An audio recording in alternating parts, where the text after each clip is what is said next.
As English language teachers, we don't just teach the English language.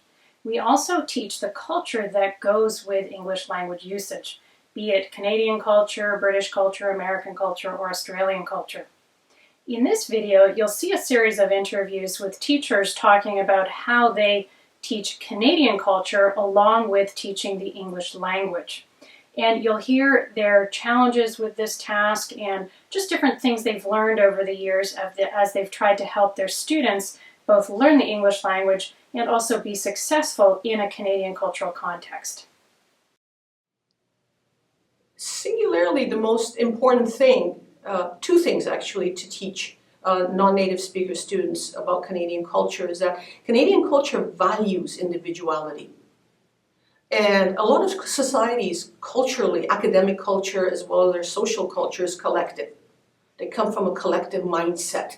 Whereas here we value, we nurture, we cherish our individuality. And that's a huge transition for non-native speaker students. So in the same line of thought, what is also important is, the second thing, is that in Canadian academic culture, we value critical thinking. Nothing is a given. We question things. So as a teacher, a non-native speaker teaching non-natives in the Canadian culture is to bring out in them that individuality and to push them towards critical thinking so that they don't assume things. They don't, because I'm in the front of the class, you can question me. You can question and you can question me.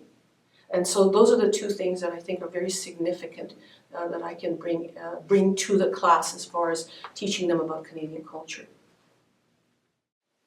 When I'm teaching Canadian culture, I use a lot of illustrations and scenarios, and I bring in as much authentic material as possible.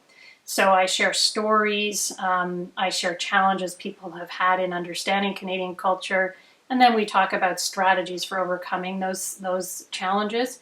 So I take a very realistic perspective. You know, here are real stories and real situations, and then here are real ways that you can get through or navigate these challenges with Canadian culture.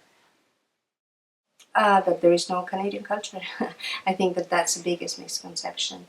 And I think that many students from all over the world come here thinking that Canadian culture is very similar or almost equal to North American culture.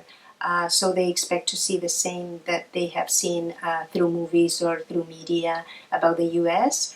And then there is this sense of surprise and discovery that this is very different.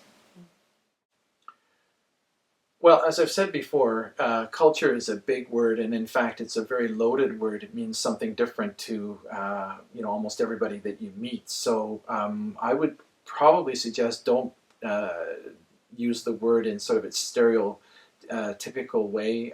Try and find out what the needs of the students that you have are, and teach it accordingly. For example, if you're teaching new immigrants who are going to be making their living here in Canada, their needs for Canadian culture will be quite different than if you are teaching an international student who's just here for the summer, or if you are in fact overseas as a Canadian teacher. I've had actually a lot of international students tell me, what do I need to know Canadian culture for? So that's something you have to keep in mind.